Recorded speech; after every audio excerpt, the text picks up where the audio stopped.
me like a Hellcat.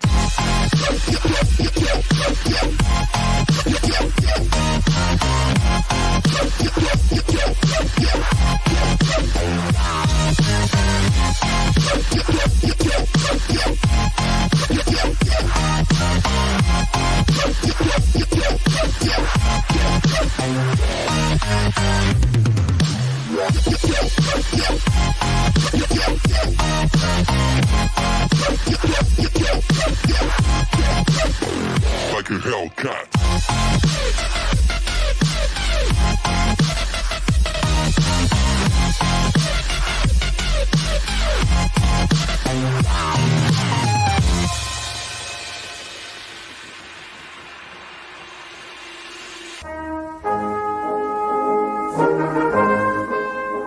That's a little bit better.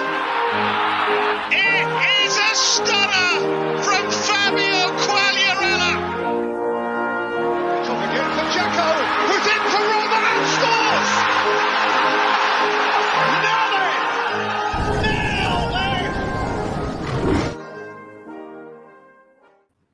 Ciao ragazzi, and welcome to another edition of Serie, Sitdown, World Football Index's podcast of Calcio, told like it is. I'm Frank Ravello. He's Richard Carmen. Ciao, Richard. Ciao, Frank. How are we doing on this Tuesday evening, huh? It's Fat Tuesday. It's Fat Tuesday. And Fat Tuesday. It fits me perfectly. I like it. And there we go. It fits me to a T. It would be like any other day for me, but just another day, right? Yeah, just another day. So I don't know. Is our Potchkis popular out by you on this day?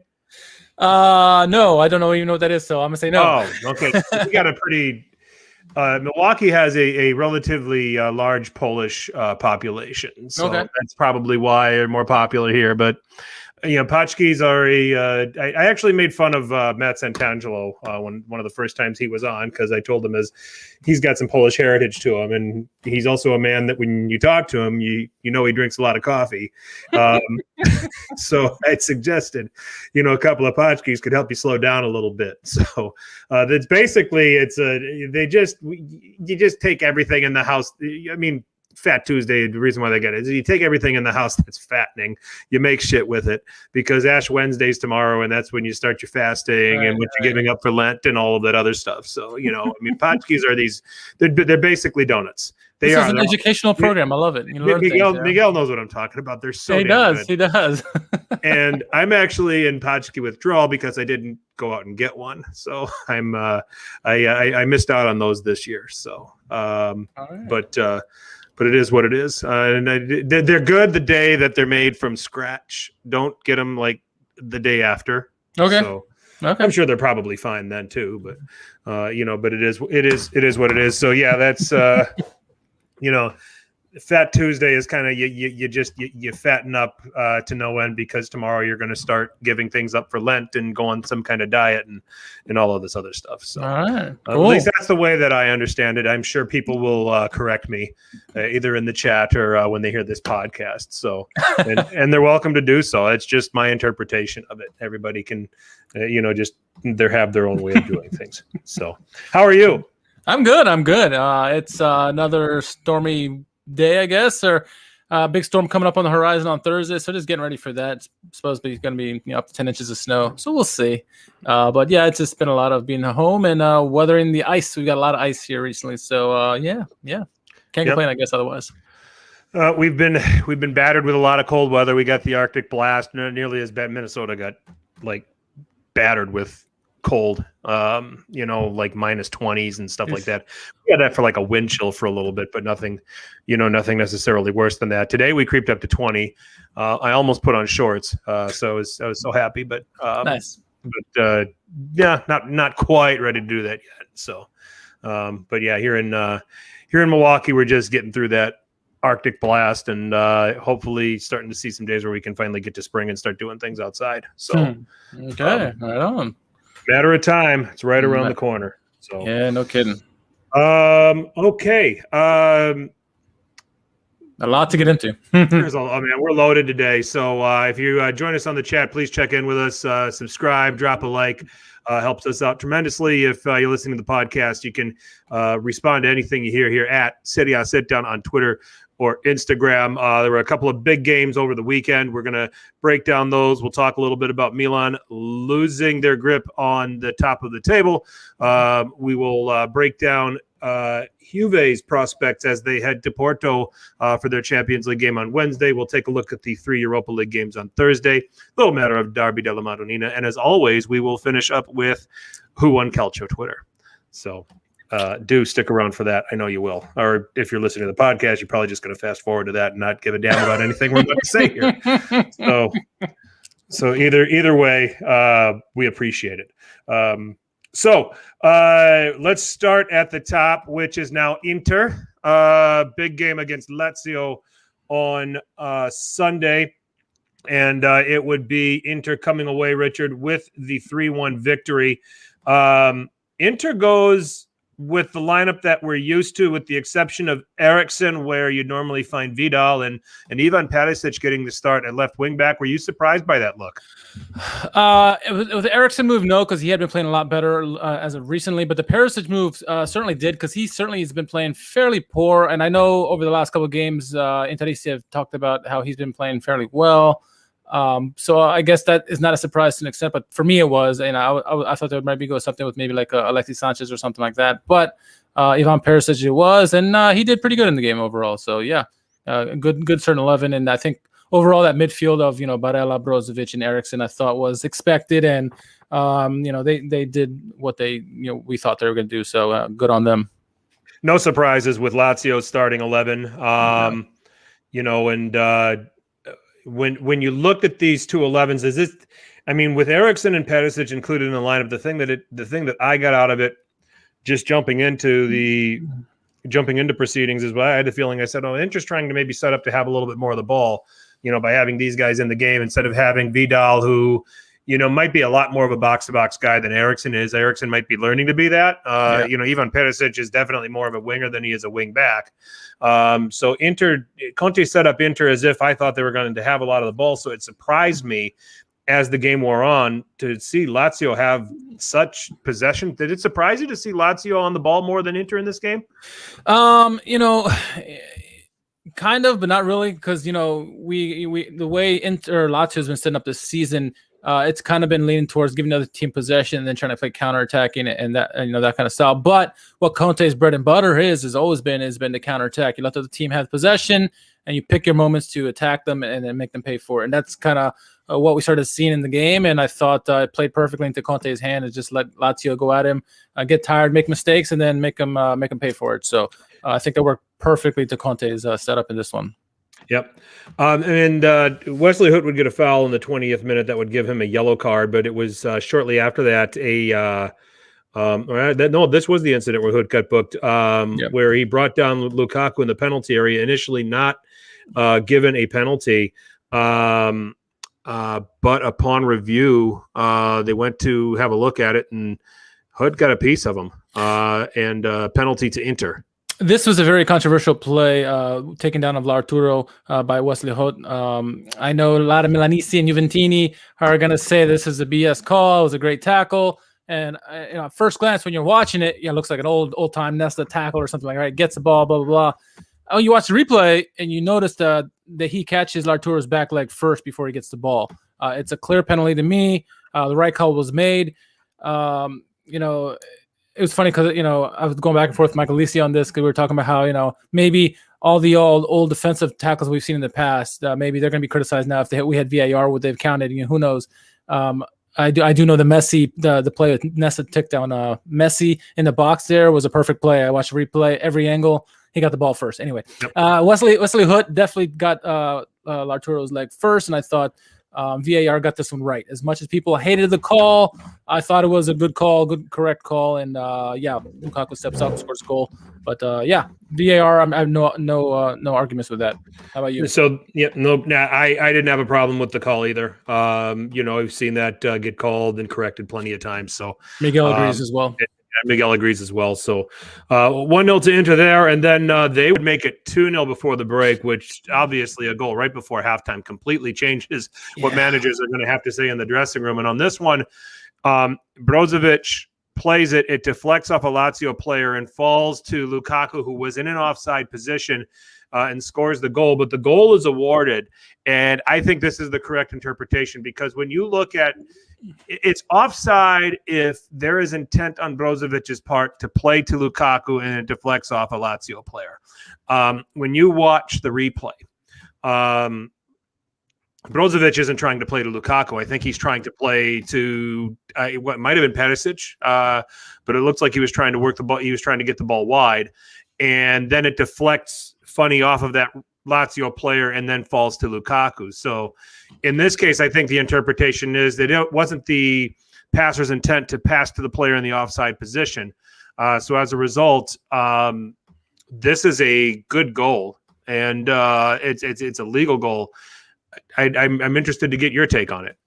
I don't think the offside couldn't even come up, because I remember looking at the replay and I watched, and I don't even think Lukaku was even close to being offsides on that play as well. So I think no matter which way you look at it, whether it's direct pass to him and possibly offsides or an offside call, whatever you want to call it, I don't think they had a leg to stand on. I think it was a correct call on that play. And I think, in this play in particular, Perisic deserves a lot of credit. He actually caused a turnover, jumped on a play, got the ball. Ball ends up ricocheting, like you said, hits off Brozovic, hits off the defender, right to Lukaku. Perfect, right place, right time. Yeah. Gets his brace, 300th goal of his career. But I had no qualms about this goal. I thought it was called correctly. No matter what the call was, I didn't see anything wrong with that play. And it's Inter and Conte taking advantage again of mistakes, and that's what that's how Conte set them up. And I thought killer instinct there. By Lukaku to put it away and getting that kind of gift like that.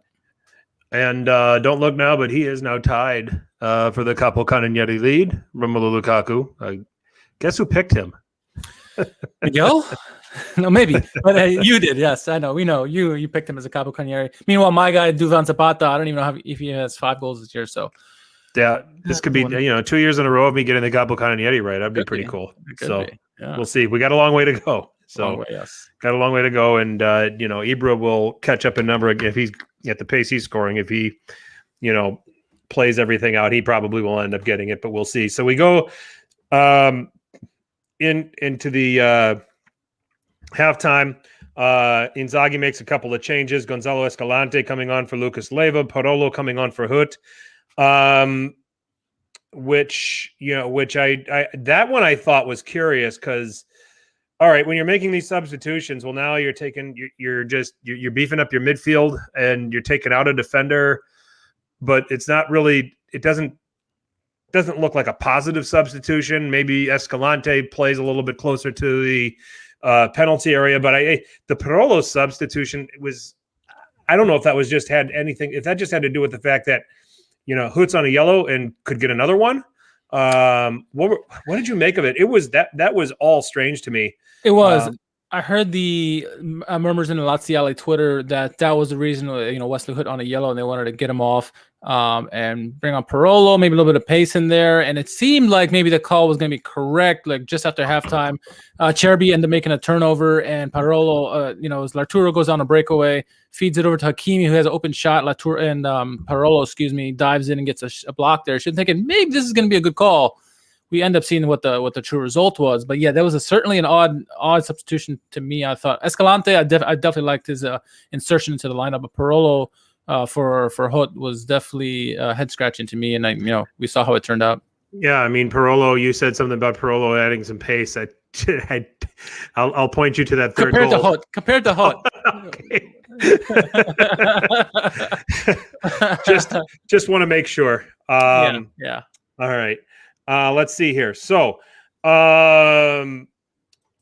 let's see. So the 61st minute, there's a goal for Lazio. Shades of Athens 2007.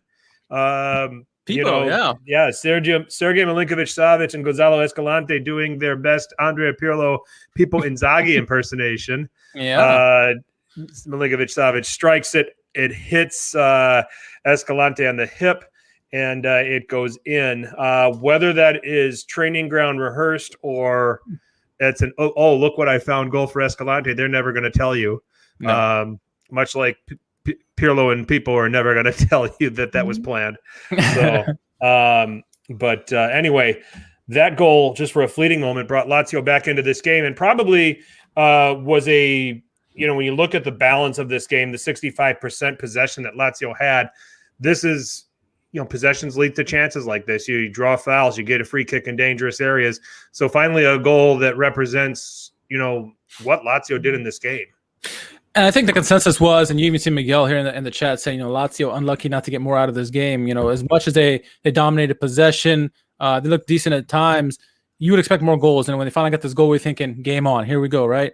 And I know a lot of the Interisti were harping on the commentators, making it seem like this is all Lazio. It should be 7-0 Lazio. I know Alex made some comments. I think Nima and some other guys have made some comments as well. So the commentators probably saw it one way, like many people, like all this possession means they're dominating the game. And it's not necessary, because when you play a Conte type team, a team that likes to counter, don't read into the statistics, because you're just feeding into what he likes to do best and soak up the pressure and then counter you. And we saw this over and over in the game. And so, yeah, it's the stats are not indicative of how the game turned out. And Lazio did deserve more, no doubt about it. But the best team won in this game. The right tactics won in this game, and I think Inter certainly found a way to come back quickly after that goal, making it 2-1. And then in the 64th minute, we got to see that pace of Marco Parolo that Richard is so proud of, where Romelu Lukaku just abused him on the counterattack, and and puts the ball across, and even Lautaro Martinez can finish that, which he did. Could barely keep up too. Oh yeah, but when the ball came there, it was like, okay, good, an easy one. Yeah, right in front of the goal. Yep. So that made it 3-1. I mean, Lazio deserved to get more out of it. I don't mind that, but it's with the possession you have, as Miguel states, and Inter were incredibly efficient with their game plan. Again, this reminded me of what they did to Juventus a few weeks ago. They did the same thing here to Lazio. They said, okay, have the ball, but you come a little too far forward and make a mistake, we're going to punish you, because we've got a guy like Lukaku who can hold it. We've got Hakimi who can just bust forward. We got guys like that, and we'll just destroy you going the other way if you leave us with some numbers that we can work against. And I mean, this counterattack goal here, 3-1. I mean, Lazio can't recover in time. I mean, there's no chance. And those are the kind of situations that Conte tries to get his team set up in. Yeah, and it certainly does. And what I think this goal was perfectly representative of how the game was in terms of Inter bullying Lazio around. Yeah, Lazio looked pretty with all the possession and whatnot, but when it counted most, Inter was the one being the bullies. And I'll start from the back. De Vrij, you got to give him credit. He forced the turnover on Immobile. Brozovic outbullied him to get the ball, found Lukaku, and then Lukaku noticed it was Parolo, not a defender guarding him, so he went right at him. All credit to him. He just powered past him.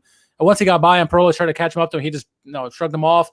The second defender came over to try to help, slid it over to Arturo, like you mentioned, and open tap in for a goal. So wonderfully done by Inter on that play, exactly. So, but I mean, the play by De Vrij, forcing that turnover on Immobile, if he didn't do that, that goal wouldn't happen. Right. So overall, it was just it was a great play overall. And I mean, Lukaku, what a beast! Goal of the week candidate right there, right? Just manhandling Parolo. Poor Parolo, man. Yeah, without a doubt. So, okay, so Inter now win this match 3-1. They are now top of the table on 50 points. Many people predicted this Inter team to win the Scudetto this season, so they are where folks like yourself thought they can be. Yeah. They've got the top. Obviously, we've got the derby this weekend. We'll talk about that a little bit later. Games like this, what speaks louder about Inter's title credentials, what they did in games against Lazio and Juve, or these away slip-ups at Sampdoria and at Udinese in recent weeks? I mean, obviously what they've done in the big games, they've been very inconsistent this season, not to where they could be, in terms of potential. They got one of the best depth in the league. But it says something that as inconsistent as they've been this season, they're at the top of the table. The two recent games against Juve and Lazio, they did step up in those games. And many questioned, especially Conte in some of these games, that his team don't show up. They did show up, and so we'll see again with the derby right here on the corner. Will his team step up again? It says something that their team is maybe peaking for the big games, the right moments. It helps not being in Coppa Italia or Champions League or Europa League or anything like that. Yeah, it's I think they're in a good place. Again, their depth that they have is very, very good. And I remember I was listening last night onto the Milan Weekly podcast, and both guys were saying, Steve and Vinny were saying, their depth is so much better than ours. We're doing very well for what we have, but they got good depth. And I think they're finally starting to get the right pieces in. Ericsson's getting more involved, and obviously having the three bulls up top with Alexis, Larturo, and Lukaku is going to help immensely, right? Yep. Yeah, no, Inter are doing well, and they still haven't reached their maximum potential, I think, in terms of consistency. Once they get that, man, look out. But right now, it looks like both Milanese clubs are pulling away from the 3 and 4 and everybody else. So we'll see. It's going to be a big game coming up this weekend.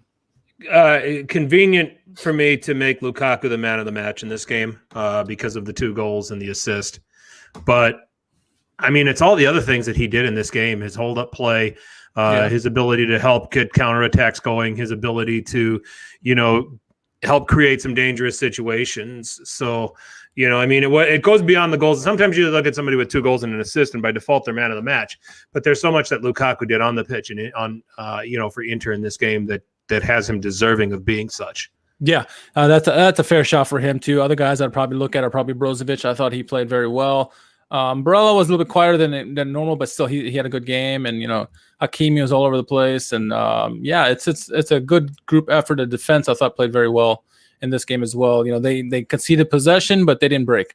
And I think that was the key. So good on them. But I like your shot about Lukaku being man of the match in this one. So Lazio, in the end, when you look at the collective of results that happened in match week 22, this really doesn't hurt them.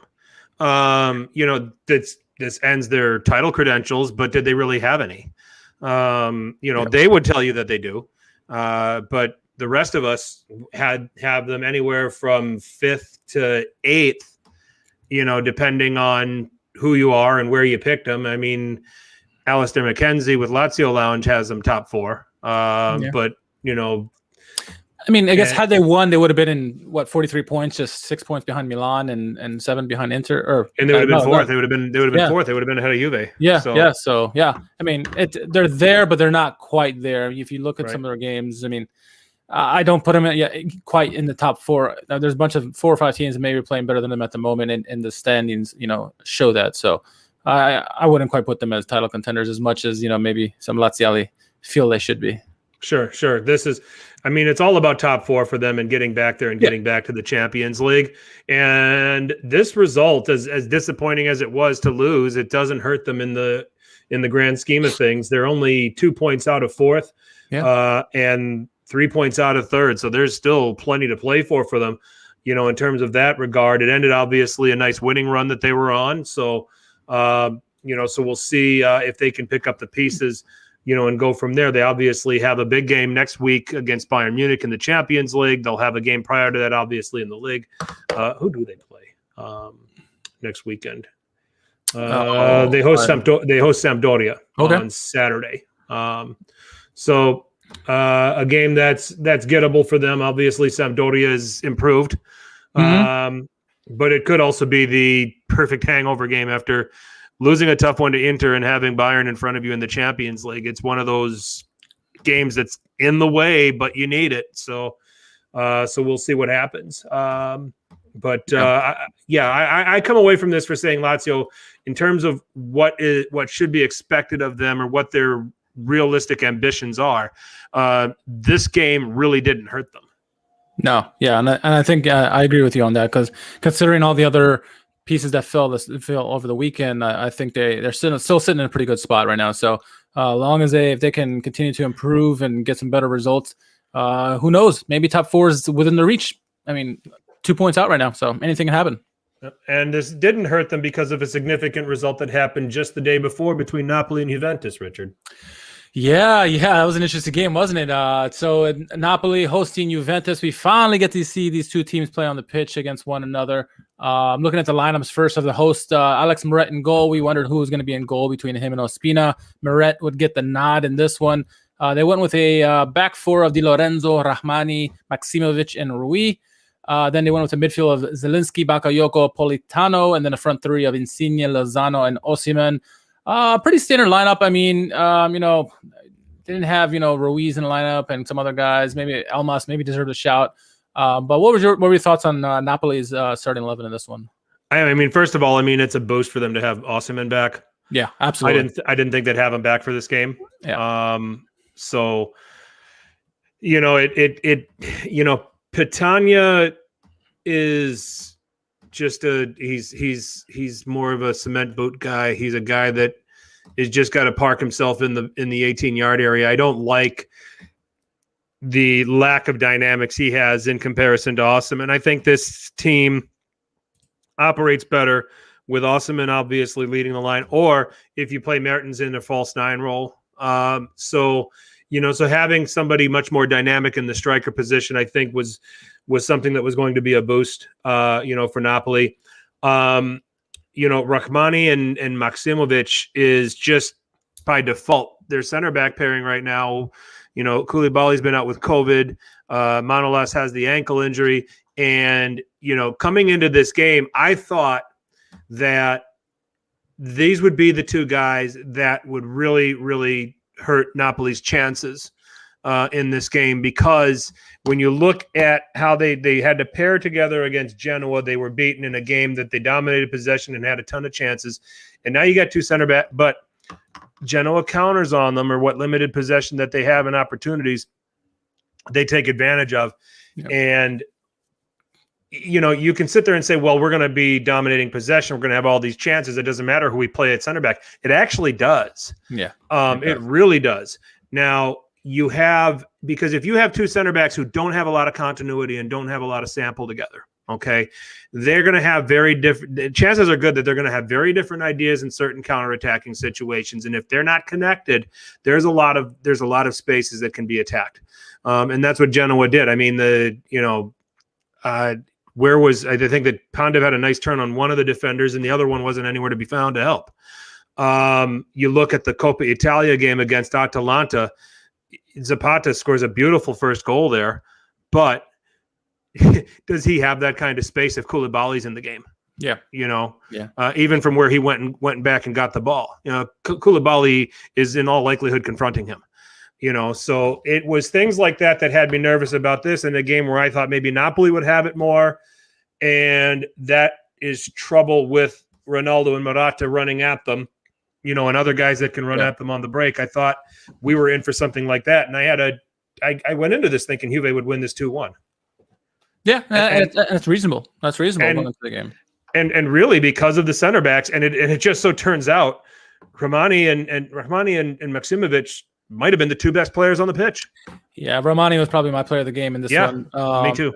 Rachmani had all this hype about him coming from Verona last year, had a great season, and then it comes over to Napoli, and it's hard to get intimidated into with a new team, catch up with everybody. And I thought going into the season maybe Rachmani and Koulibaly together could be a formidable defensive pairing, but for whatever reason it just hadn't worked out for Rachmani. And Maksimovic is up and down, sometimes really good, sometimes not so much. But I thought they both played well in this game. Rachmani certainly stood on his head a lot of the times and played very well. Big, timely in a lot of his tackles and blocks as well. So yeah, it was a very interesting lineup. Even the comments that here is Rachmani was a beast, and yeah, he certainly was. Even Stevie's chiming in and he says, I thought Napoli was going to get killed and it was going to be bye-bye Gattuso. I mean, we all did. Everybody, the rumor was if Gattuso lost his game to Juventus, he was gone. And he said, I would have been against. I mean, I would have been madly against it. Me too. Because it's like you can't.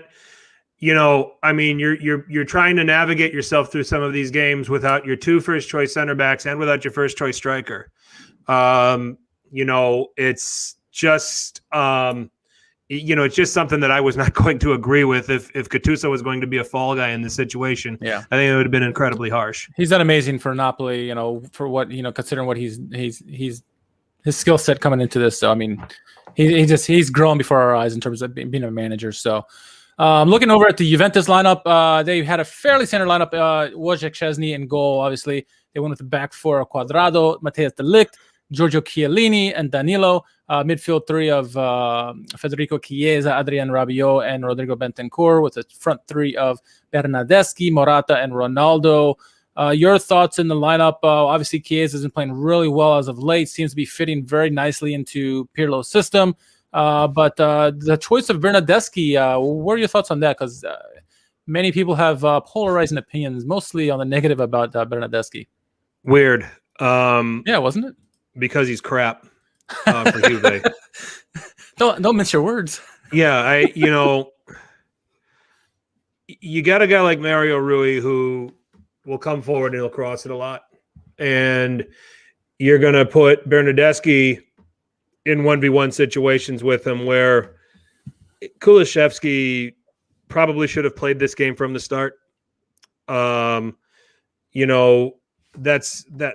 one thing that I spotted from this. And it was also a midfield that, okay, you're going to go with Bernardeschi. It was almost like Pirlo was going crazy here, and it was almost like a 4-2-4 where you have Ronaldo, Morata, Chiesa, and Bernardeschi, who are all attack-minded players, and usually you see some degree of balance with whoever the left midfielder or the right midfielder is. If it's a game that McKennie plays from the start, for example, right.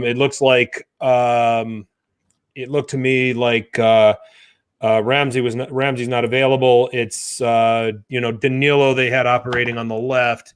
Why not play a back three with Danilo, De Ligt, Chiellini?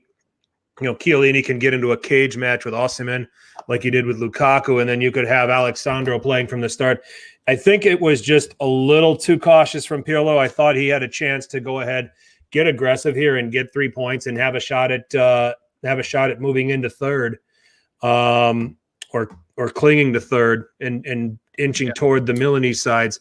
And I think that there have been moments where Pirlo has been excellent with his team selections, and there are moments where he's just been absolutely head scratching. And I'd like to hear from Juve fans. I don't think there's really a middle ground with Pirlo's team selections here. He's either gonna nail it or he's gonna royally screw it up. That's kind of where I'm at with him as a manager right now. The Coppa Italia second leg against Inter, he nailed it. I mean, 0-0, De Ligt and Demiral were just brilliant. As a fantastic choice in lineup and tactics. And then this one, it was the opposite almost. Yeah, I don't think there is a middle ground because it's either he nails it or he gets it completely wrong. And so it's interesting with that. And it's funny, some of the comments in here about Bernardeschi and seeing a Fiorentina. And it's funny because we all knew Bernardeschi. I agree with Steve. He should have stayed at Fiorentina. We knew he was bad. And so when Chiesa made the move to Juventus, many thought, is he going to be a flub just like Bernardeschi, right? Struggle, not be able to acclimate into the team, right? But and it started out that way, but over the last month or so, he's really grown into this team, and he's starting to take a more leading role with this club. And it's been a nice change to see Chiesa. Maybe he'll eventually live up to the hype that we were seeing that when we were at Fiorentina when he first came on the scene. I thought his combination play with Morata and Ronaldo early on was very good. I mean, he was all over the pitch. He was on the left side, he was on the right side. He was doing some good things for Juventus at the onset of this game, but pretty well balanced matchup at least early on in this one, Frank. The key moment, I guess, of the first half, I guess you want to say, was around the 30th minute or so. Giorgio Chiellini decides to bitch slap Rahmani in the box. This would be a penalty. It would go to VAR. The right call would be made. It would be a penalty. Lorenzo Insigne would step up, would score the penalty kick goal. Before we get to the goal, your thoughts on Chiellini and his love tap on Rahmani there in the box? Well, I mean, it's a penalty. I mean, yeah. When you've got your arm out like that, you know what you're doing. So, and you know what you're getting yourself into. Yeah. So I couldn't say not a penalty to that. And Lorenzo Insigne takes it, and it sets the tone for, okay, we've scored. You now have to come and get us. Yeah. So, and that's risky to do for over an hour's worth of football when you figure in the stoppages, but that's what they went with. But yeah, you're down. You're right. It's clear penalty. Like I said, Chiellini knew what he was doing. And he got caught. So it's just the way it is. So. Maybe he thought he was Suarez. I don't know. Who knows? Maybe he just lost himself there. But everyone agrees it's a clear penalty there by Chiellini. I've even seen Juventino where it was like, yeah, that's a penalty. What is he doing? Surprising it was a bigger call than it was in terms of what kind of card he got, or what didn't get. So anyway, we went to halftime by that scoreline, and as you mentioned, Napoli, took their foot off the pedal, and it was all Juventus trying to get back into the game. Had a lot of more shots. They forced Meret to make plenty of big saves in this game. Again, I mentioned Chiesa. I thought it was a bright spot in this game for Juventus, all over the pitch. He actually forced Meret to make a big save. Shot went just wide. One of the comments of the game was Ronaldo having an opportunity, getting a high ball. We saw a few weeks ago Zlatan getting the ball probably like 7 feet in the air with his legs. No problem, right? And Ronaldo has a ball that's like 5 foot in front of him, and he could barely get his leg up that high to get a shot off, a weak shot at that Meret saved. I'm going to come to Ronaldo's defense on this because the ball was a little bit behind him, so it's hard to get the angle right. But it did look funny. It did look like it did look like an old man on that play, trying to reach up that high to get a shot off, but unsuccessful nonetheless. Lots more opportunities for Juventus in the game. They seemed to grow stronger as the game went on, really trying to create more opportunities. Alexandro had a nice low-driven shot that nearly found Ronaldo on the back post. I mean, inches just missed that to make it a 1-1 game at that point. And then obviously late in the game, another good quality opportunity. Morata, I believe, he had a point-blank save. But so where in this game did you think? I mean, obviously Juventus is going to have a lot of possession in this game, right? Where do you think Napoli did well in terms of soaking up that pressure? Because it's something you don't really want to do against a team that has the Ronaldos of this world, given more opportunities to take shots. We talked about this earlier. Ramani and Maksimovic and the defenders, they did really well. They bend, but they didn't break. Few things that I watch when I watch Napoli play here, and especially when and I let's just focus on the second half because it's Juventus had a 2-1 possession edge. They outshot Napoli in the second half only 18-1. Crazy. with five chances on target. Meret making some. I think there was one real key point blank save. Was it on Morata? Yeah. I believe so. That was probably the toughest save he had to make the whole game. Other than that, his other 5 saves, it didn't look like there was too much of him to be asked. Too much was being asked of him. Yeah. So when you're going to play that kind of game, if you're going to low block, if you're going to drop off, if you're going to invite the other team to have the ball, you have to know when the shots are coming, okay? And you have to be confident that, okay, we're going to let you have this one because we know our goalie can get it, okay? But anything in this dangerous area, we're going to have numbers. We're going to be around you. You're not getting anything off here or there. And I thought that Napoli were extremely organized in what they set out to do. And then when you take a look at the substitutions that they made, Elmas coming in, Ruiz coming in, Lobotka coming in, these are guys that can further clog things up. Petagna came on for Osimhen as, okay, you're a fat guy, and maybe you'll get under one that we send forward. Yeah. And if you don't, just, keep your shape with everybody. And that's what they did. And they defended like dogs. They played a committed team game, for the remainder of the second half. And only Italians can find an appreciation for that kind of football. We're the only culture on this planet that is okay with what Napoli did. I would not even say it was shithousing because they went out and scored first. Because, for the first 30 minutes, the possession was not that discrepant. Okay. It was, it was a lot closer, and it was more of a game. And then Napoli got their goal. And like I said, they scored, and Gattuso said, okay, Pirlo, come and get me. Yeah. Let's see you beat us. And if you can get, here's what we're going to do. And if you can get around us, or if you can get through us, good for you. It's funny because pre-match, there was a interview that they gave to Pirlo, and they asked him, what is his thoughts if his win against Gattuso would force Gattuso to be, to lose. He goes, it's fine with me. I'm like, I have no problem with that. You expect him to say that, but Gattuso basically said, "Hey, we scored a goal. Let's see you beat us now. We're gonna play discipline and see what you can do." What were your thoughts on Osimhen's in this game? It's obviously his first game back in a while, and he seemed like he wasn't quite there. And it's obviously natural. You're gonna have some rust on yourself.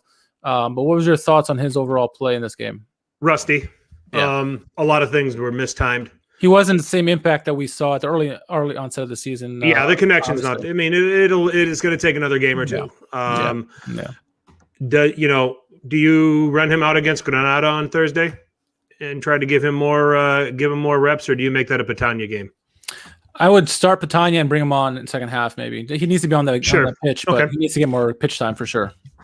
But certainly, he's going to give you a hell of a lot more to think about when you're trying to get a goal than Petagna is. Yeah. At this stage of Petagna's career. Yeah. So, I thought just for that very reason, it was vital to have him out there. They traveled to Granada and then they traveled to Napoli after that. So, and then the home game with Granada. So a big couple weeks here coming up for Napoli in terms of, some of their seasonal prospects now. Especially with now not being in the not making the Coppa Italia finals. So, but yeah, awesome in for me. Give it a couple more games, and I think that once he kind of gets his legs back under him, he'll be good to go. I agree about that. Man of the match for me. Who are your two best players for one player for each team in this game? Because it was a close game. Obviously, Juventus had the majority of the possession in the second half, but Napoli deserved the win. They got the win. Who's your best player? I know you mentioned some center backs earlier. Is that who you're going with? Yeah, I mean, Rahmani for me for Napoli was the best player for them. Yeah, I agree with that. I would say Merritt. He had 1 point blank that he kept out. Yeah. But the other 5 didn't really ask too much of him. In the grand scheme of things. But I thought, considering where that combination of center backs had been in the previous 2 games, to turn up and play like that, and deal with the onslaught with very, very limited time playing together was very impressive. I thought Chiesa was the best player for Juve. I mean, just crossing and shooting everything in sight. I mean, he was basically what Lorenzo Insigne is to Napoli. I mean, he just hammered away at everything. He threw the kitchen sink at Napoli and just didn't score, didn't assist. So. He's becoming a focal point of that team. Yes, there's Ronaldo, but obviously somebody else needs to step up, and Chiesa's starting to step up. He's playing a lot better. Looking the part. So, I agree with both picks. It's crazy because when that transfer happened, I'm like, why? Yeah, and now he's gotten games under his belt and he's getting more and more acclimated with playing for them. He's clearly been a better player for them than Bernardeschi has been.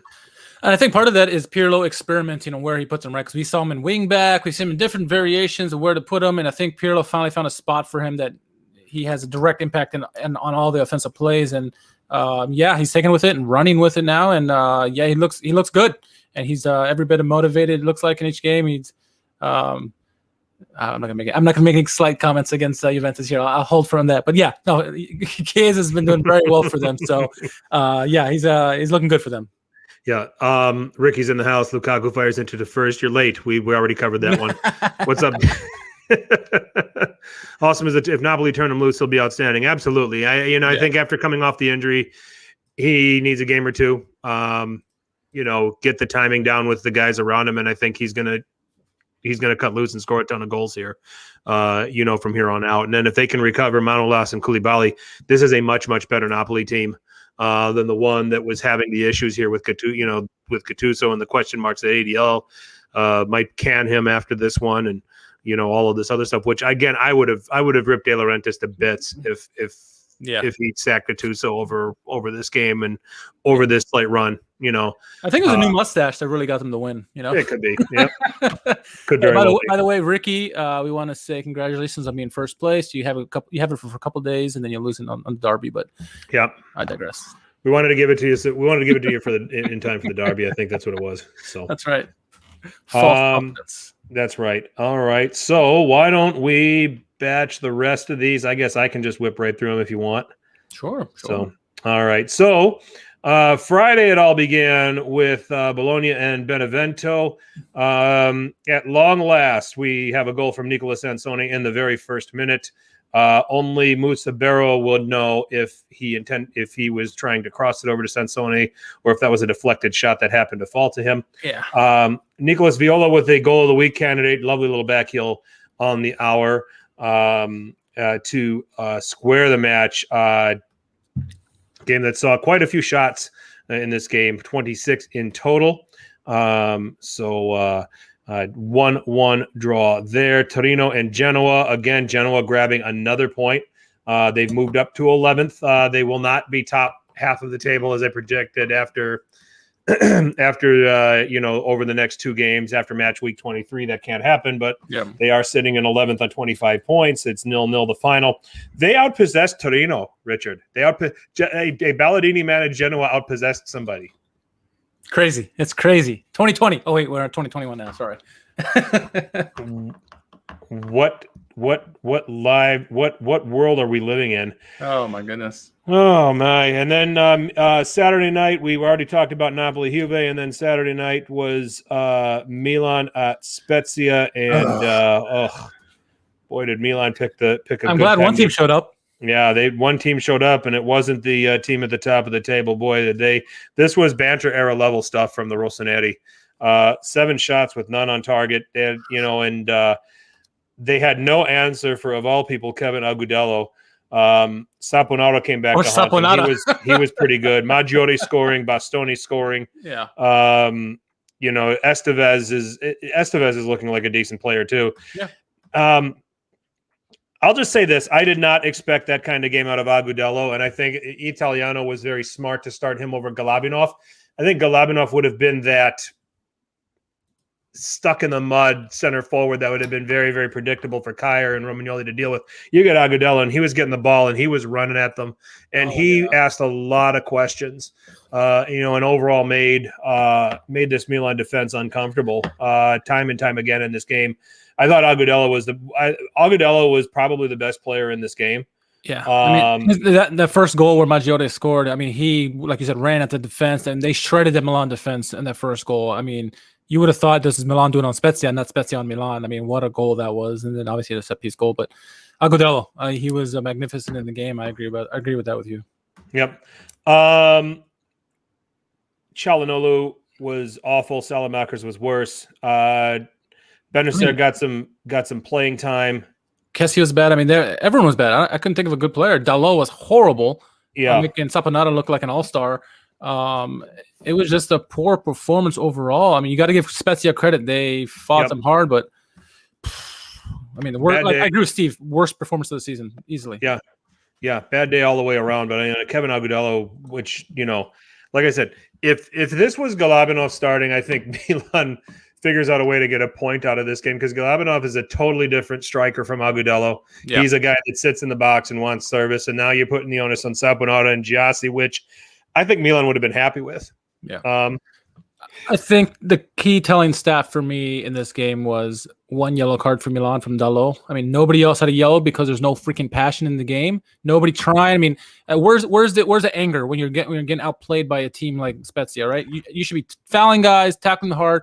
If this was a Gattuso era team, when he was playing, he would have been getting a red card at this point in the game, halfway through. So there was no passion whatsoever from anybody on that team. It was terrible to watch. No, it's a Spezia team that has been competitive. Let's not short sell them here, but no, for sure. But yeah, they beat Napoli a few weeks ago. If you're at the top of the table, you have to put a little bit of effort into this. You can't just expect to show up and win. And look at Inter; they came up and they beat Lazio in this game. They beat Napoli a few weeks ago, and they beat them at the Maradona.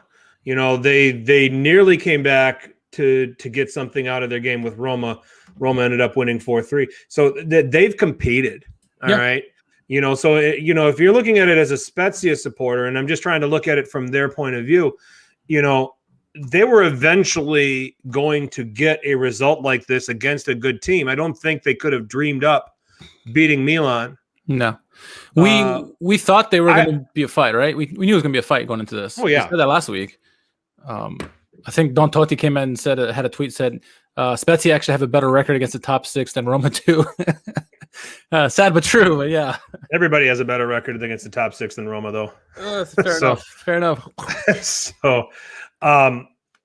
So we should probably give Spezia some credit here because they've actually been playing and performing well. The results themselves have been mixed. You're just trying to find some silver lining for our Milan fans. But you know, I went and I did not expect Agudelo to have the performance that he did. I don't think any casual fan could have seen that. I actually thought not having Nzola was going to be an advantage for the Rossoneri, but it turned out Agudelo certainly filled in admirably for him. So I want to give a lot of, as bad as Milan were, I want to give a lot of credit to Spezia and the job that Italiano's doing, getting that team. We all had them for 20th, full stop. And they are 13th right now, and they are 9 points clear of the drop. And if they can continue to accumulate points, they're going to be back next year. So, they deserve it. Yeah, good on them. Good on them. Sunday morning, most of us were in bed, but if you woke up, you probably were a Roma supporter or Sonia. And I hope Sonia didn't wake up for this, poor thing. Roma 3, Udinese 0. Veretout from Mancini in the 5th minute, and then he would get a penalty in the 25th. Pedro sealing this in the 93rd. A game that was just controlled from start to finish by Roma. Nothing else to say there. All right. So Kagata. Yeah. And it was Kagata or Kagata. So Cagliari and Atalanta. And this game was Kagata if you were watching it, believe it or not, between two teams with some quality. But it was Atalanta with most of the possession, most of the chances. Di Francesco clearly trying to play for the point or trying to shithouse it. But in the end, that man, Luis Muriel, who just shows up and scores goals in the 90th minute, giving Atalanta the win 1-0 over Cagliari. So, otherwise, other than that, not a whole lot to get excited about from that game. Sampdoria-Fiorentina, 2-1 to Sampdoria. Ranieri continuing to get results. Keita Balde in the 31st minute. Vlahovic just 6 minutes later equaled it, but old man Quagliarella getting that service from Antonio Candreva, much like that PR thing that Sampdoria did at the beginning of the season. Now we get to see it. I think that's the first time they've hooked up on a goal this year. So it ends up being he's now joint second in Sampdoria history with 92 goals. Wonderful. I for sure thought he had more goals with Sampdoria, but I have to remember he's been at other clubs as well. So he's been a journeyman, so to speak. So, but good for him, and good for Ranieri's men who continue to hang out in 10th right now on 30 points. This looks like, we always talk about those teams that'll hit the beach.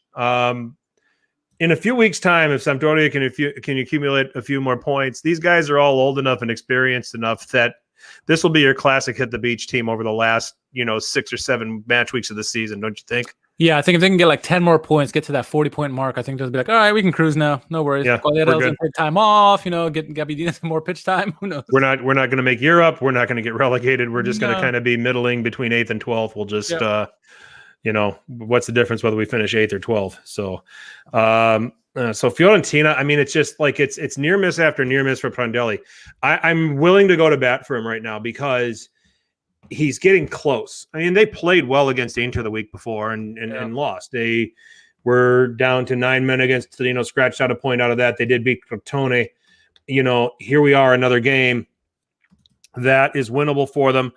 And they did everything they could to win. Audero made five nice saves in this game. So, that's one of the things you got to take a look at. When I'm looking at Fiorentina right now under Prandelli, I'm seeing performance. What sucks for him and what sucks for Fiorentina supporters is that it's just not results. So I hope Commisso's not going to cut bait with this guy because, I get it, 22 points in 16th, 7 clear of safety. By all accounts, that's pretty safe, but you need to start getting some wins to go with the kind of football that they've been playing lately. Yeah. No, for sure. And, you mentioned how Aduro made some big saves, made it hard for Fiorentina. Biraghi, I thought, had a good game, but even when you beat Aduro, Colli was there on the line to make a goal line clearance. Yep. It just they've done some things really well, but they're still missing a couple pieces to tighten up on the back end. And they're giving up these goals still. Like that goal of Quagliarella, he was wide open there, top of the box to get that goal in for his 92nd for Sampdoria. So they're doing some things well. I thought that, good pressure by them on their goal where Vlahovic scored. I mean, Adura made a great save. It looked like a double save initially on Vlahovic, but the replay showed that the ball did cross the line there. So, persistence on plays like that, where if it doesn't go your way, you still attack the ball and try to get it in the goal, right? We've seen this on penalty kicks where the team who kicks it, and no one else comes in the box to back it up. You need to have that fight in there to get a goal. So they're doing some good things in there. They just need to shore up some things, especially defensively, and maybe they can finally start getting some wins. They're very close. And I feel you with Prandelli, but they need to do something quick, or who knows? Maybe he will be looking for a job. Who knows? I mean, I think they're doing okay right now, but you never know with Comiso. Playing well, but this is a business and you need to win. So, so I do go to bat for Prandelli in that instance. So it's just a matter of trying to string together, some wins here to just try to get some kind of safety and get some kind of motivation going. Domenico Berardi is back from injury. Sassuolo got to pick on Crotone. And they won 2-1 in a game that wasn't even that close. Sassuolo outshot Crotone 23-6 and had 64% possession. But it would be Berardi getting on the score sheet, played by Caputo himself, scoring on a penalty in the 49th minute. The Nero Verdi, they're getting them all back. They're getting them all back for the stretch run. They're in 8th on 34 points. I had them 7th. I had them hitting one of the European places this season. I still, with Berardi back now, and if they can get some continuity and stay healthy, I still don't think they're out of a European spot. Yeah, obviously with the firepower that they have offensively, you got to give them a chance and to make that 7th spot, or even maybe 6th. Who knows? You see what it meant to have Berardi back. He was almost asserted himself into lineup immediately. Got that goal, had some nice plays throughout the game. They missed him.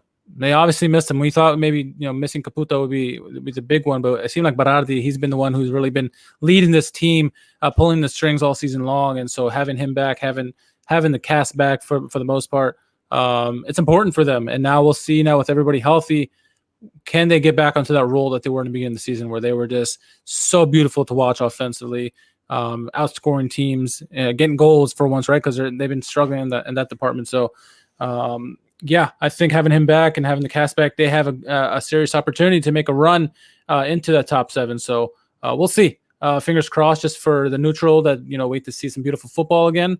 I'm just glad to see Berardi back, because who would have thought that we'd be talking about how important of a player he is for Sassuolo as he is this season. So MVP this season for them. Crotone came at a damn good time for them too. Yeah. Unas looked good. Unas looked good, I thought, but that's about it. Yeah, Unas looked good for Crotone, and that's been one of the few redeeming things about them. Sassuolo had gone on a stretch where they had five consecutive winless in the league, so they needed that win. Now they host Bologna next, and then at Torino before hosting Napoli.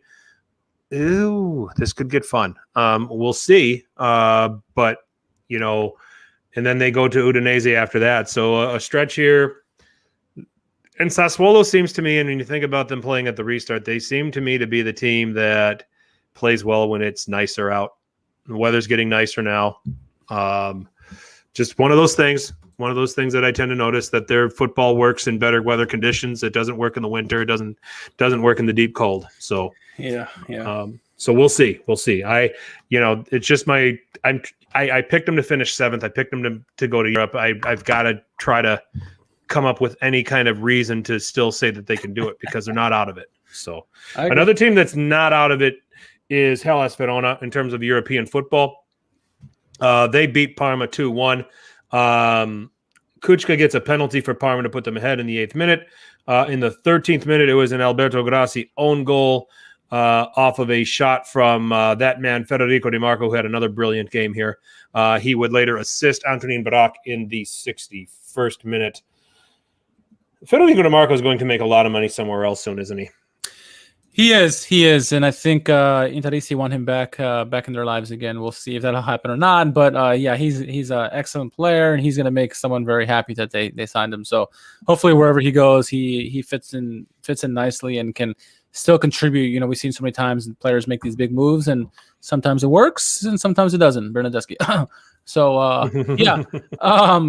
Yeah, I hope hoping for his sake, because I do like the player. I like him and Ceane. Hopefully, they both they'll make some moves to a bigger club and continue on in the progression, and maybe get some national team call ups here for their excellent work. So yeah, here's hoping they do that. So Johnny Rules 27, good to see you. Welcome aboard. Hey, what's up, man? Bruins not playing tonight.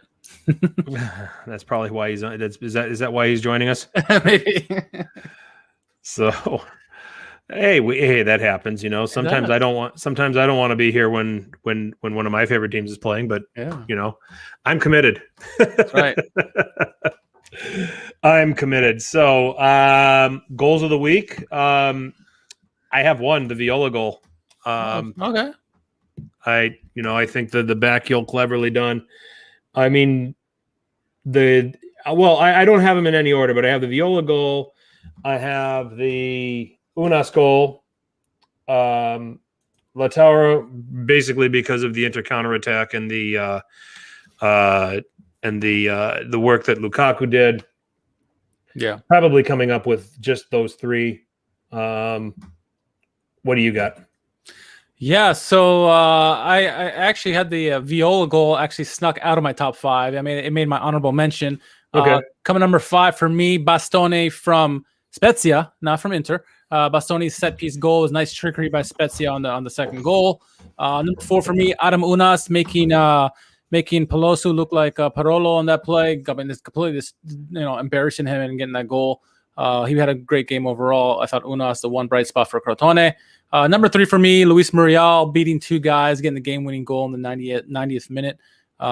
Super sub. What more can you say about Muriel? Number 2 for me is Inter's goal as Lukaku's manhandling on Parolo. I mean, just completely destroyed him. But just the whole play from De Vrij to Brozovic to Lukaku to L'arturo, wonderfully done there. And I'm a team. My number 1 is Insigne's penalty kick. I'm just kidding. I'm a team play, team goal kind of guy. Yeah. Unfortunately, Milanese, cover your ears. Spezia's team goal, Maggiore's goal against Milan, the first one of the game. I thought it was a thing of beauty. Agudelo running at the defense and then tic-tac-toe passing and finding Maggiore on the back end. Well done. Yep. I don't hate any of those either. So I could only come up with 3 that I really, really like out of the bunch. So I'll just leave it to that. What goal of the week? Insigne penalty. I almost made it. My goal of the week. Sure. All right, let's move on to some previews. We'll start with the Champions League. It's back in our lives. We had Moise Kean looking outstanding and creating so much distraction for that Barcelona defense so Kylian Mbappe could get his hat trick. I thought that was very good of him to play that role. So, and he got a goal for himself, so good for him. A lot of former Serie A players did well in that game for PSG. Yeah, Verratti was outstanding. In particular, I thought Paredes, he had a nice game. Florenzi, Icardi did a good game. So yeah, Moise Kean obviously. And Mbappe, the former. No, he's not a former. He may be a future Serie A player. Who knows? Maybe a future City. You never know. Never know. So we have Porto taking on Juve. And an interesting one. I mean, logic would tell you that Juve should take care of business here, or at least get something that they can take back to the J that'll work for them. What are your thoughts on this one going in? What do you think would be acceptable for Juve? I'm looking at these possible lineups for Porto. They do have some players certainly in their attack. Moussa Morega's been there for a while. He's capable of scoring some goals. Diaz gave Manchester City some problems. During the league stage, he's a guy that you could certainly look at as a guy that's they have a veteran defender there in Pepe, but you can get under his skin. If anybody that knows how to do it, it's going to be Cristiano. Yeah. They show a possible lineup for the Rossoneri of Szczesny, Danilo, De Ligt, Chiellini, Alexandro, Chiesa, Rabiot, Bentancur, McKennie, Morata, and Ronaldo. I think that would be the right balance of midfield work to diffuse what Porto will try to do going forward, and then having that threat and that danger going on the counterattack. Morata and Ronaldo, just so much experience in the Champions League and their ability to score goals. I think they will win this game. And I think that they're going to put in a professional performance in doing so. They've not, the penalty here against Napoli, there haven't been a lot of goals Juve have been conceding. So even with some of the names that Porto can throw at Juve, I just think this Juve team has just gotten much more structured, much more organized. And in a game like this, they're going to have the know-how to navigate through the 90 minutes. This is going to be, I'm going to go tight here. It's going to go 1-0 to Juve, and they'll take that back to the J. You said you asked me what I thought an acceptable scoreline would be. I think for Juve going in this one, I think an acceptable one would be 1-1. Going to Porto, fans or no fans, is always a daunting task to do, right? Sure. And to come away with it with a score draw, I think would be an excellent result for them. But I think considering the points that you just made, I think this is a game that Pirlo will get it right. If McKennie does start and some of these other guys having De Ligt and Chiellini back there. I mean, Porto is not, some of these, top Serie A teams that we've seen, and they're not some of the Porto teams we've seen in the past. Not having fans there is going to hurt Porto in the long run. I'm going to go another victory as well. I'm going to say 2-1 victory, 2 away goals for Juventus, and they're going to win that game. I just like what they do, and the experience that you mentioned about Morata and Ronaldo. They're going to find ways to score. Ronaldo's going to get his, right. He always does. But I think having some of these midfielders are going to step up in this game. Pirlo is going to have these guys humming much better than they did against Napoli, and that's no disrespect to what they did against Napoli, but sure. I think they can get a result in this one. Sure. Okay, so that was Porto Juve. Looking forward to that game here on Wednesday. Europa League, we have 3 Serie A teams in action, all on the road for the first leg. Roma is traveling to Braga.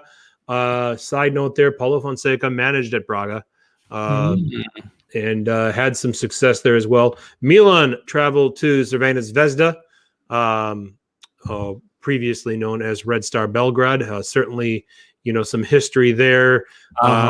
Milan having to play a qualifying round against them the year that they were allowed to be qualified for UEFA competition under Calciopoli, which they subsequently won the Champions League that season.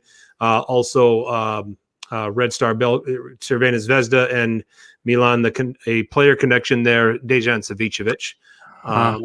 So doesn't Stankovic play there now, or did he stop playing?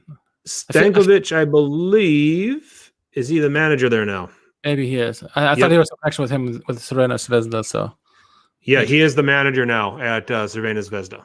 And of course, they're going to play them just before Inter, so he's going to try to get under Milan's skin before the big derby.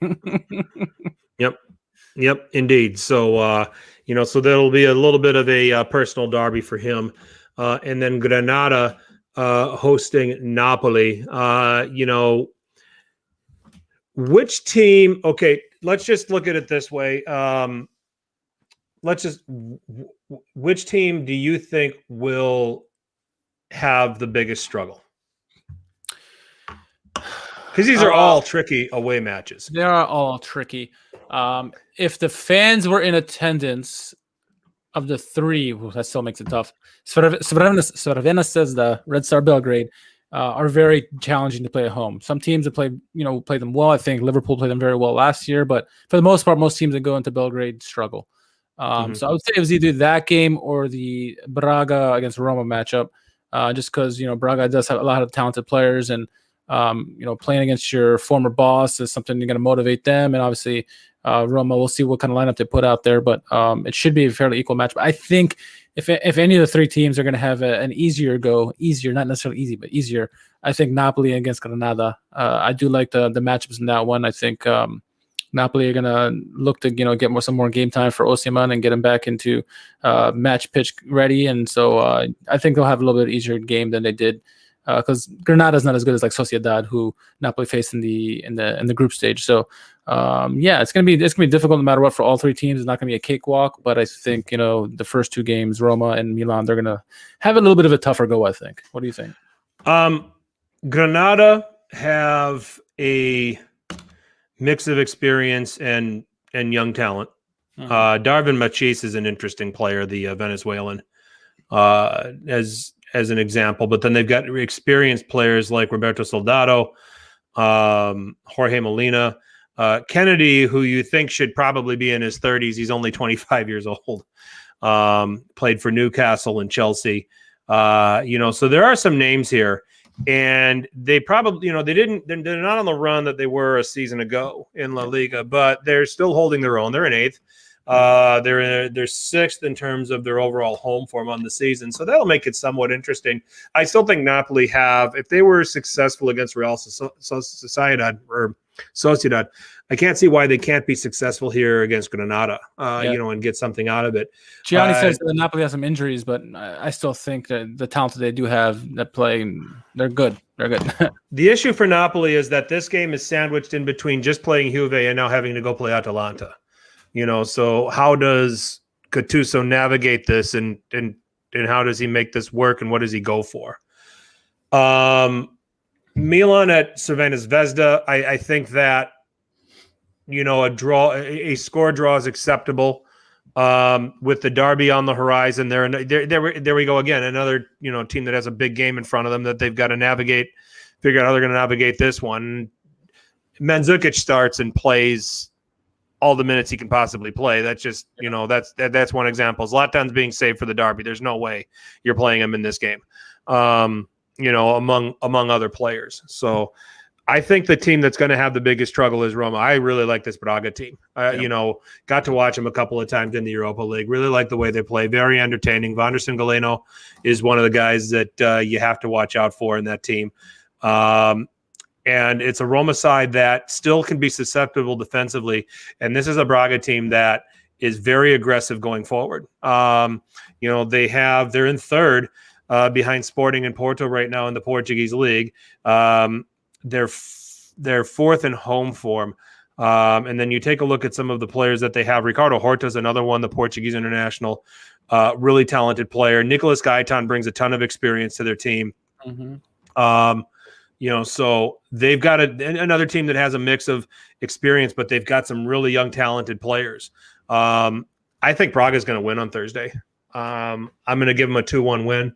I think Roma will get one, but I think that Braga are going to win. Mm-hmm. So it sets the stage. I think that Napoli and Milan will take advantages home for the second leg in some shape, form, or fashion, but it's Roma who's going to have to do do a little bit of work for the home leg in the second leg. No, Michael, you didn't miss it. So we're getting to it. So that was our Cliff Notes Europa League preview, and now a small matter of Sunday, February 21st. Oh, what's that? Is this game really is this really at 9 a.m. Eastern? This is not the night game, huh? Yeah. Wow, I would have thought for sure this was your kids up watching the game. Well, that's not. Yeah, this 8 a.m. I wake up before 8 a.m. anyway, so so this isn't going to bother me one bit. But Derby della Madonnina, Milan, Inter, top of the table clash. The first question is: Zlatan and Lukaku going to go at it again? Yes, they're going to go at it again. Zlatan's going to egg him on. Yep. What happens now? He's got to keep a cool head. Who keeps the coolest head out of both of them? I think is going to be key. I'm curious what the lineup's going to be for Inter. Are they going to put Kolarov again? We saw how that worked the first 2 times, right? They're not going to put out Kolarov. Conte's not making that mistake anymore. So Gianni says at least it's not a stupid 6:45 Eastern game. That is true. That's a fair point. That's a fair point.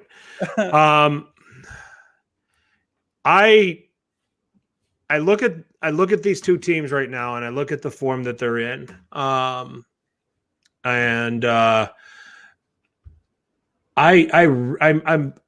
my heart is going to pick Milan to win, and I'm going to back them all the way. But as trying to be a unbiased contributor to a Serie A podcast, this could be the game that launches Inter's Scudetto campaign, because if they don't do it here, Inter won't win the title.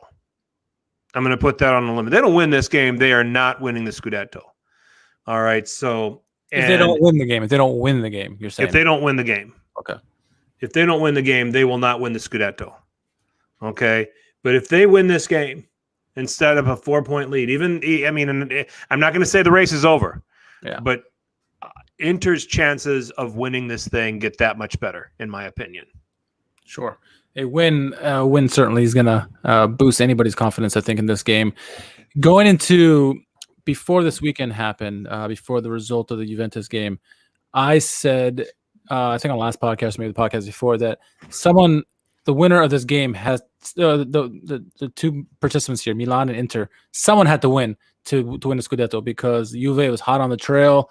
And at that point, they were like 3 points behind or something like that. So they had to. One of these two teams had to win to make, because a draw would have helped Juventus. But now we saw Juventus lost over the weekend. Milan's gap now between them and Roma are 6 points, and then 7 points between Inter and Roma, who are in third. A draw is not going to be the worst result for either team at this point. Whereas a week ago, it looked like it could have been a better result. I do want to say I want to see Milan win, obviously, but I think the loss for Milan to Spezia came at the right time.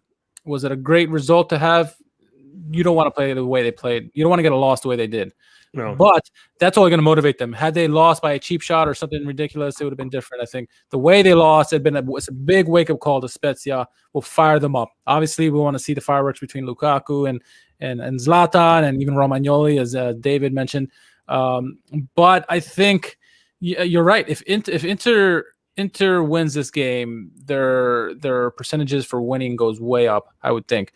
I still think these are the two teams are going to be neck and neck unless, Milan has some kind of they capitulate some way down the stretch, which I don't see happening. If you look at the depth, Inter are the ones who are the better team. Yeah.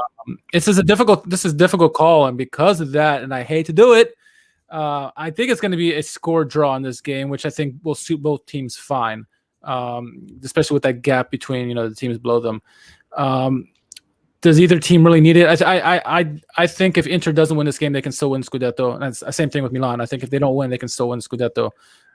It's an interesting battle between. I want to see what the lineups are going to be before I make my final decision, because a lot could hinder on what the two managers put out, especially Conte. But I think the way Conte has been lining up his teams as of late, he's been getting it right. We saw what he did against Juve, even though they lost 0-0 in that game, and then again what they did against Lazio. They have the potential to win this game, but it's a derby. Anything can happen, and if the fireworks happen, score draw. I'm gonna say 2-2. Okay, here are the things we got to look at. First of all, Styles. Milan will be more than happy to have the ball. And have it for long periods of time and work from the middle third of the pitch into Inter's third. Inter are going to be more than happy to let Milan have the ball. Yep. All right. And then try to hit them on the break. Here's the critical thing for Milan is how they organize themselves in a shape going forward, and to avoid the counter. Now, Kessie is going to just run all over the pitch because that's what he does, and he's going to be able to recover. So it's going to be Benacer staying home. And Benacer's role is going to have to kind of be in that deep lying midfield to help them move the ball. But once they've entered that final third, you're not going to see Benacer venture in there a lot. And he is going to try to be in positions where if Inter are trying to play direct out to Lukaku, to Lautaro, his role is to try to find where those passing lanes are and try to cut them off. Okay, not chasing the ball, but just being a distance where, okay, this is the lane from ball to Lukaku. I got to get myself somewhere in the middle of this. Okay, that's in those transition situations. When they're defending in a low block, when they're in their back third, I liked what Barella's role was in the first game. Man mark Barella. Yeah. Okay. So that's going to be his. It's just this game. The roles are going to change for a lot of these players in thirds of the pitch. The concerning thing for me is what Jordan is referring to, Teo v. Hakimi. David too, yeah. And David as well. I think that That is the key. If Teo can somehow find an advantage, that's a big, big edge for Milan. I'm not encouraged after what happened in the first game. And I think that you're going to see Conte overload and put a lot of pressure on him because Teo Hernandez defensively struggles. He can sometimes be a yellow card waiting to happen. And I think that they'll use that to their advantage. Does this mean Ashley Young might be the left wing back for Inter? Or even a guy like Adarmian that might suit them a little bit more defensively, and that they put their emphasis on overloading to that side. Then the question is that for Milan, what do you do with that left winger? Because Rafael Leao is not going to be a guy that's going to want to track back. Do you go with this being a Leao game? Do you go with Rebic? I'll go Rebic almost. Yeah. If he's fit, put him in there. You need someone who's going to fight. He'll fight you defensively at least. And you need that because Teo, I agree with the comments. I think Teo Hakimi is going to be the big matchup. And I think how you defend Hakimi is important. Anybody who defends Hakimi needs help. Rebic needs to help, or whomever's out there needs to help. And I think Rebic gives you more than Leao defensively. I think this game is going to suit up very similarly to the one Inter Lazio, where Inter are going to sit back, soak up the pressure, and try to hit him on the counter, especially with that speed that we're talking about. Obviously now Lukaku with the speed, but Hakimi and Arturo and whoever else they got, that they can catch you on that counter when you're not ready for it. And they're going to let Milan have the ball, hoping they make a mistake and then hit him on the blitz. But I think the way you counteract Hakimi on the right-hand side, he's going to be very pivotal for them, because if he has a free reign to run all game long, it's not going to be good for Milan. If they find a way to stifle him, put some body, if they couldn't get Rebic on him to put some body on him, make it difficult for him, double team him, make it difficult, I think they have a better chance of winning. Because Hakimi, if he's free to reign, it means nothing going right defensively. And last thing you want him in the box trying to set up somebody else, because he'll find somebody or he'll get a shot off himself. So he's that kind of a player. So I think everybody else will pretty much cancel each other out for the most part. Someone's going to make a big play here or there. Brozovic has always been good in these kind of games, right? Brozovic is excellent in the derby. He always is. Always is. So it's going to be a tough game, no doubt. The guy from Milan that has to nail it is Çalhanoğlu. He's got to get in positions where he can get the ball. He's got to be in positions where he can create. And if he's doing that early and can put pressure on that Inter back three, that sets up really well for the Rossoneri. If he is struggling with his pass, if he's struggling to find those things, if he is not having the understanding with the players, much like what we saw in the Spezia game, this is going to be a long, long day for Milan. For Inter, the guy that really has to come through is, and I'm going to say it's going to be Nicola Barella. Okay. Last time out, he was man-marked out of this derby with the exception of a couple of situations. Ricky thinks Inter will take the win. Okay. Well, but Barella's got to try to find some freedom where he can create, where he can set guys up and play the role and put a lot of pressure on that midfield, because you're going to have people trying to focus on occupying Hakimi, occupying the two forwards. The left wing back guy is not going to be as much of a threat for Inter. Now that I say that, Perisic starts and he probably braces. So I think this is probably a game sets up perfectly for Arturo. He's struggling for a while now. Obviously, he's going to get his opportunities and score. Watch it. And he scores against us as well too. So, I agree about that. And what was the other thing I was going to say? Someone was talking. I kind of got distracted. I don't know. I'm going to give it. And you know what? At the moment, and I hate to say this, and I can't wait to be on this show next week and be wrong. Okay, I can't wait. But I look at what Inter's running out, the form that they're playing with, the job that they're doing. Okay, I look at the history of these two managers against each other. They've met 10 times. Pioli's only won once, the first round of this derby. Okay, Conte's beaten them 6 times. They've drawn 3. Granted, a lot of those were Conte had Juve, had some great Juve teams, and Pioli was middling between Fiorentina. Yeah. I don't think it was Lazio, but who knows? But it's but but it's going to come down. Those are going to be the two key players. Calhanoglu for Milan, Barella for Inter. I think, it could really come down to whoever out of those two have the better game. That team wins. So this is going to be my only take on Calhanoglu, because he's been a thorn in my side. He's been a great player for Milan this year, and he has been on this run for Milan, but he's asking for these big bucks. This is the type of game you need to step up and show you're worth that $6.5 million, $7 million, whatever the hell you want. If he comes in this game, he steps up and plays the player who the money he wants. Give him that money right there after the game. He needs to step up in this game because he's been quiet in some of these bigger games.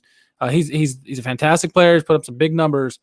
This is the type of game he needs to step up because so many people are going to be man marked, so many guarded. I mean, you can pretty much cancel most of the players out. He needs to step up, do great set piece deliveries, great passing, great defensive work that we know he can do.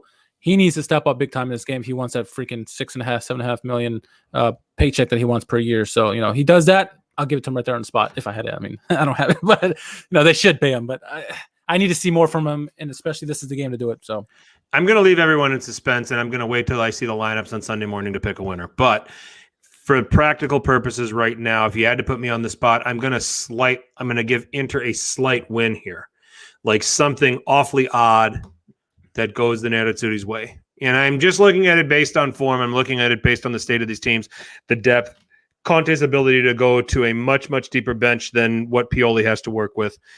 All of those things. Goal and assist for Hakan and a clean sheet for Gigio. Pay them whatever they want. I agree. Yeah. I agree. I think you should give Gigio whatever he wants now. Yeah. But if Hakan gets a goal and assist, give him what he wants. Give him $10 million. I don't care. Whatever. It'll be a hell of a game. Top of the table clash. I think the last time these guys were first and second in the derby, Milan ran away 3-0 winners under Allegri back in 2011. And I think we are in for a hell of a game here. The only definitive thing about this game is that after this game, before, during, and after this game, Milan is the center of Serie at the moment. So it'll be the same way after this. Still top two. So exactly.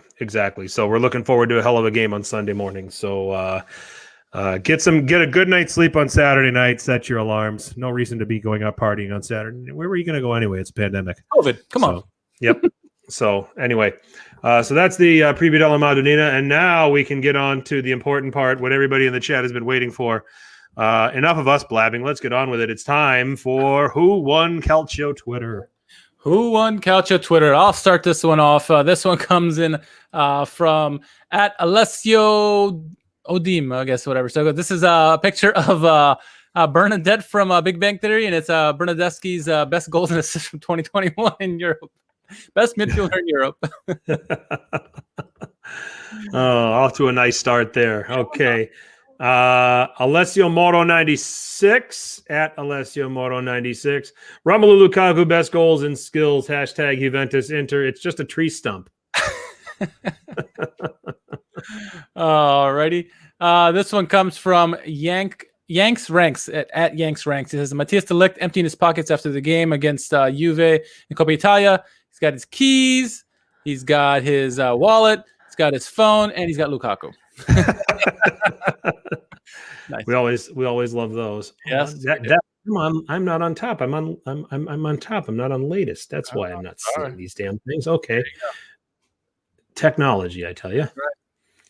Right. All right. So next one comes from at Sandro 011673331. Gagliardini be like hashtag Juventus entered that awful miss by Lautaro Martinez. Oh, God. Yeah, Bobby Gags would have done it better. Oh, gagging on that play there. Yeah.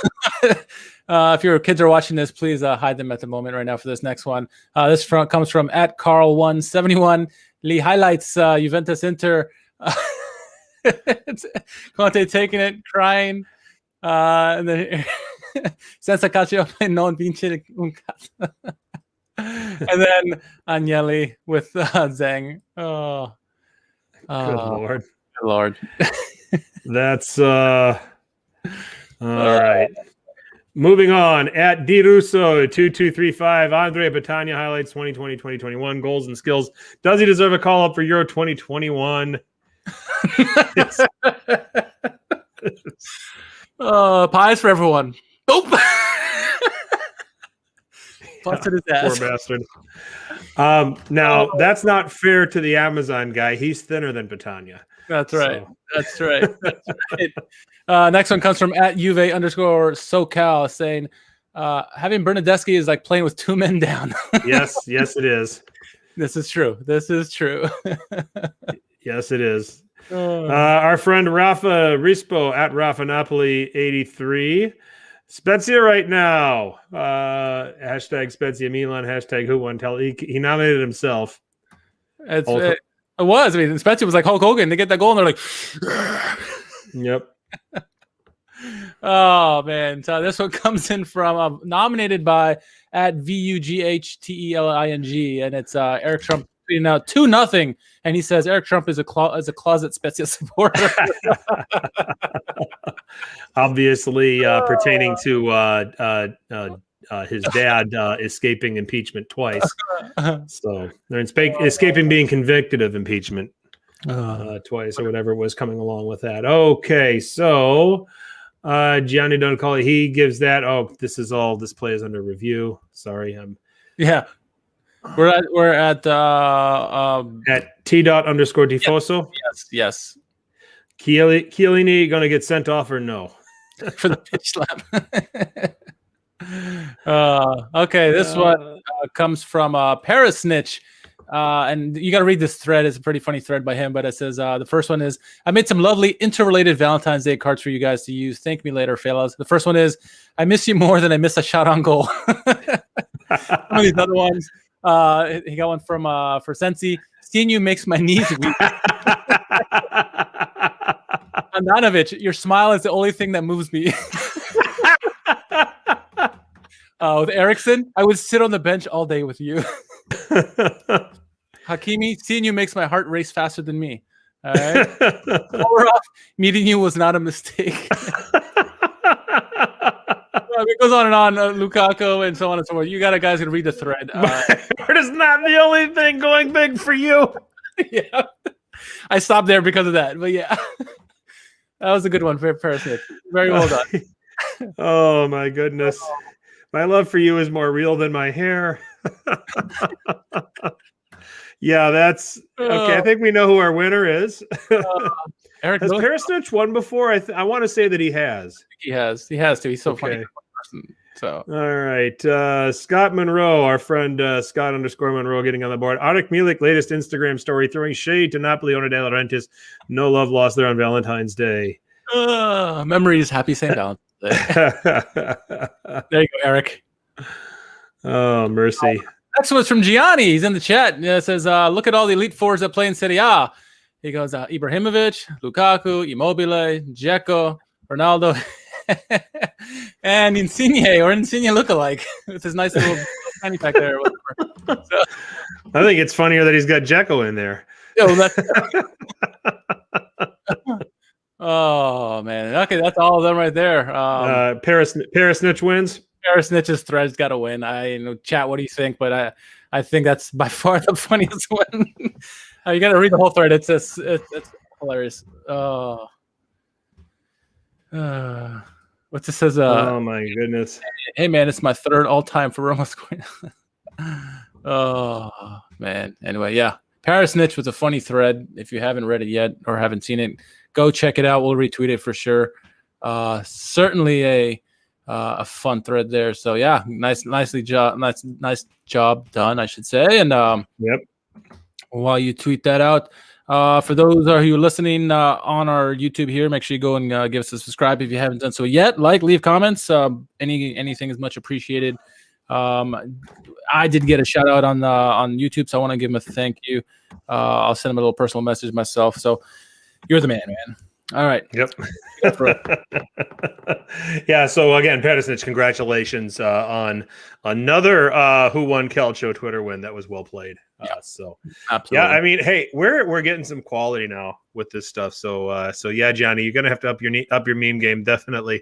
2021 is gonna be a hard winner to pick. I think the Star Wars one is right now the clubhouse leader though. Clubhouse leader. Yeah. But this one's gonna give it a run for its money. That's for sure. Yeah. So yeah, if you're new to this, if you're on Twitter, you find something that is Italian football related, very, very funny, not offensive, try not to be offensive, retweet it with a hashtag #WhoWonCalcio Twitter. This way we can put it on the board and have it nominated for the next podcast. So we don't give away prizes. Did we give Zaniolo fans some swag? Did you connect with him on that? Yeah, we did, and we will hopefully see the fruits of the labor here with a picture soon. It's hard to get to him, and he's in Trinidad and Tobago, but something is on his way there. So I think it's already there. So yeah, we'll see what he got here shortly. Brace yourself. Serie A teams are now about to compete in Europe. I think we're going to get some more nominees along the pipeline. So looking forward to it. So with that, we will put a bow on this edition of Serie A Sit Down. Shameless plug time, Richard. You could follow me at R_KHARMAN, and anybody who's in this chat, give their podcast a follow. You got the Calcio guys, Milano Miguel, Milan Weekly Podcast, Ricky Buzz, all these guys. They make some quality content. Go check them out. There's so many good Calcio content these days on YouTube and podcasts in general. So definitely give them a follow. If I miss you, not intentionally, we see you in the chat. Thank you all for the continued support. We appreciate it. Yeah, very much appreciated. Thank you all joining us in the chat this week. And as always, and you can find me at FTC_21. I appeared on Man of the Match with Alex Dono on Friday, previewing the games from this past weekend. I believe we're going to be on Friday. I mean, he's on every day, Monday through Friday at Onside Radio, so go check him out. But I'll do my spots with him, not every Friday, but most Fridays. And I believe this Friday with the Derby coming up, we'll be chatting about that, among other things. So as of now, we're on, but that's always subject to change with radio programming. So certainly enjoy doing that. Shout out to Alex Dono for continuing to have me on his radio program and with his audience down in South Florida. Serie A Sit Down. We have our own channel on Apple Podcasts and on SoundCloud. You can find us on Stitcher, Spotify, iHeartRadio, wherever there's podcasts. You can find Serie A Sit Down. Here on the YouTube page, as Richard said, please subscribe, drop likes. The subscribe is very important because then you get the notifications for when we go live again, or if we drop mini videos, which is something that we're continuing to do on the social media front at Serie A Sit Down on Twitter or Instagram. You can also find us on Facebook. We're across all social media platforms for you. So,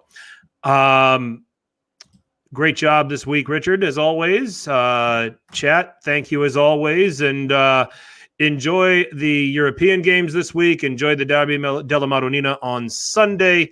Don't forget Atalanta Napoli next weekend as well. Big game in terms of the top of the table race. So looking forward to all of it and looking forward to chatting about it next week with all of you. So for Richard, I'm Frank. And as always, make sure you tell your paisans about us. Ciao.